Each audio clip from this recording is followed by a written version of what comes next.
Sa Batanes, nabalot ng may itim na ulap ang Basco Batanes at nagdala ng matinding pag-ulan at hangin sa buong lalawigan ng Bagyong Nando.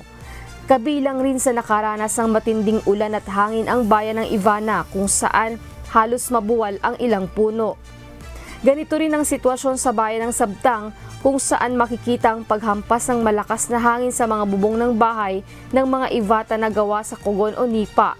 Bukod sa hangin at ulan, ramdam din ang malalakas at matataas na alon sa dalampasigan na sumira sa ilang seawall sa isla. Sa Ilocos Sur, hindi nakaligtas ang lalawigan ng Ilocos Sur sa bagsik ng Bagyong Nando. Sa barangay Banbanaba sa Santa Lucia, Ilocos Sur, isang concrete wall ang gumuho matapos rumagasa ang tubig mula sa bundok dulot ng patuloy na pag-ulan bunsod ng bagyo. Ayon kay Romeo Benavista Jr., mula sa Municipal Disaster Risk Reduction and Management Office ng Santa Lucia, ligtas ang mga residente at walang bahay na nadamay.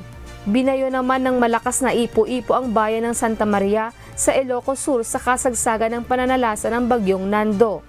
Dahil dito nasira ang ilang bahay at bumagsak ang maraming puno sa gilid ng kalsada. Sa Cagayan, pinakaapektado ang bayan ng Santa Ana na nasa ilalim ng Signal Number 4 habang ilang bahagi ng Babuyan Group of Islands na nasa ilalim ng Signal Number 5. Sa video na ibinahagi ng Provincial Disaster Risk Reduction and Management Office o PDRRMO ng Cagayan, makikita ang malakas na hangin at bugso ng ulan na naranasan sa coastal area ng Santa Ana.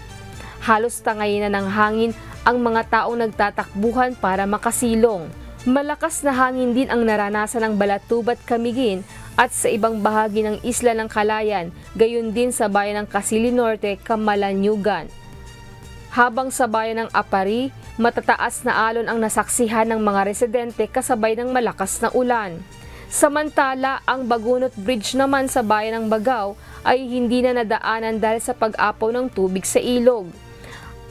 At para tulungan ang mga taong tatawid sa naturang tulay, naghanda ng bangka ang Task Force Lingkod Cagayan Quick Response Team. Isang pasyente naman mula sa barangay Taguing ang kinailangang sunduin at itawid sa nasabing tulay upang dalhin sa pagamutan. Sa bayan ng Ballesteros, mayroong nasa 34 na pamilya o nasa 100 individual ang pansamantalang inilikas patungo sa mga barangay hall na nagsisilbing evacuation areas.